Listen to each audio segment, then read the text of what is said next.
One of the major concerns about purchasing a house is interest rate. If you've been watching these DSCR videos, you've noticed that I have not talked about interest rate at all. Well, this is the video you want to pay attention to if you're curious about interest rates for DSCR loans. First off, a DSCR loan is typically going to have a higher interest rate than a conventional mortgage. But why is that? Well, that's because we're not verifying your income, and because it's an investment property, there's more inherent risk in the loan altogether. That typically means a higher interest rate. But remember, interest rate, your mortgage payment don't matter so much as whether or not the property will cash flow.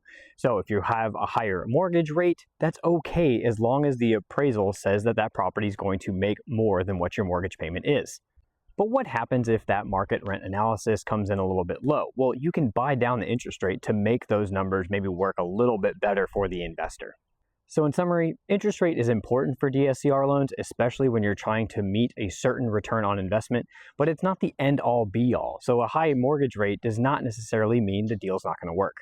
If you have questions about purchasing an investment property using a DSCR loan, give me a call, drop a comment below if there are any questions that you have, and maybe I'll make it into a video. We'll see you in the next one.